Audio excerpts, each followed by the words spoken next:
So there's a lot of stuff, basic science that has never been done. Okay, it's ridiculous. It's insane how much money we spend every year, and we haven't even done the very basic research on the human body, how it actually, what it's doing. And then you take that, it's compounded by the fact that there are thousands of bacteria, viruses, parasites, fungi, mold, all kinds of things living in your body and contributing to your body. Okay, they're not there attacking you, they're actually helping you. They're like creating hormones for you, they're activating hormones, they're creating thyroid hormone, they're creating vitamin D. I mean, they're doing a lot of stuff that you may not even be able to do yourself, right? So all of their biochemistries and are interacting with your biochemistries. And so it's an incredibly complicated system that no one understands. No computer understands it. You can't model it. It's unmodelable, okay, with the technology we have. So you take that and you think that you know what you're doing. You're like, oh, the iron's low. And what I'm going to say is that maybe we should trust that the body's doing something for a reason. It's doing something with a very good reason. It's stuck between a rock and a hard place, and it's making the best possible decision in that impossible situation for you. It's not perfect, right? Yeah, maybe it's going to force your iron down because it's trying to do something else, or it's going to sequester your iron because it's trying to attack a bacteria, and your hemoglobin is going to go down, and you're going to feel a little bit tired. But it's better than forcing more iron into your body and forcing your hemoglobin up and interfering with what it's trying to do. So now that I've changed my perspective on what the body's doing and started to think from, and you can think in this way either from an evolutionary perspective or from a perspective that God designed everything perfectly, right? So we were perfectly designed for our environments. If you're a believer, God did it, you know, right? He designed the environment and the person perfectly together to fit together. And if you expose yourself to the natural environment, you're just going to be healthy. And if you expose yourself to an unnatural environment, you're going to be sick. And then, you know, there's obviously the evolutionary biology perspective. And yet, you know, even though almost probably everyone in the world falls into one of these two camps, they don't act like it, right? What they believe is that the body's always doing something wrong. And so I'll explain it to you. When you have inflammation, like most people say inflammation is the cause of all disease, it's the cause of all symptoms, but it's actually your immune system doing something, right? And basically the metaphor for what it's doing is imagine you have the United States of America and it's been infiltrated for the last 50 years by communists and socialists. And that's kind of true. Right?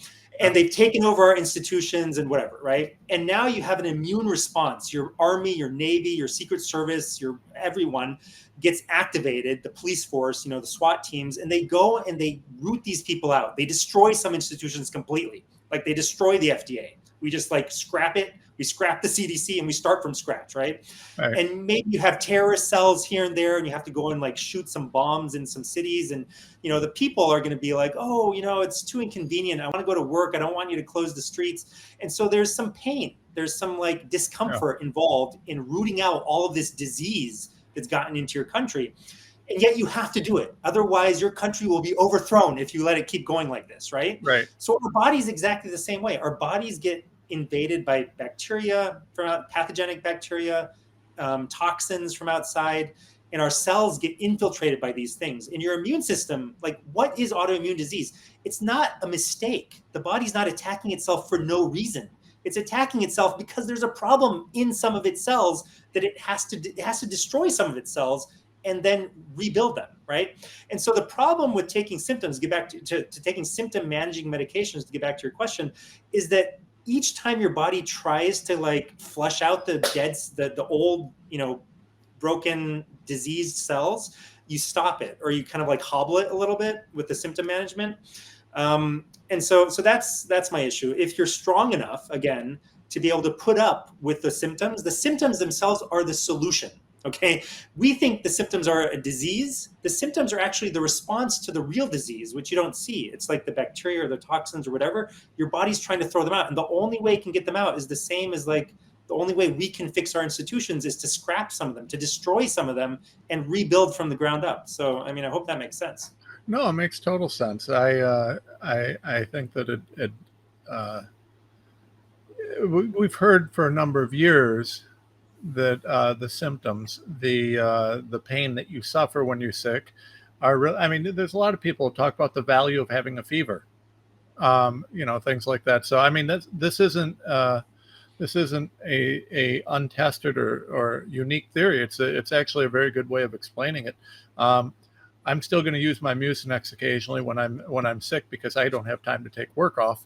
But now, when do you think that's, well, before I do that, please go to www.tomrenz.com, www.tomrenz.com. Support us there. Support our GiveSendGo, GiveSendGo/Renslaw, GiveSendGo/Renslaw. Your donations keep us fighting, keep us doing what we do, keep us doing everything. And please support my friend Dr. Haydar, and go to mygotodoc, mygotodoc.com. Tell him Ren sent you. You're hearing from one of the smarter doctors I've ever met. I mean, this guy knows what he's doing. He understands things. He looks at things uniquely. He just an absolutely brilliant guy. And I love the really comprehensive approach that he takes. That, he looks at everything very holistically. He looks at everything both. Yeah, I mean, we got a medical doctor who's also got a very strong understanding of the natural side and everything else. Just a good guy. So I can't recommend him enough.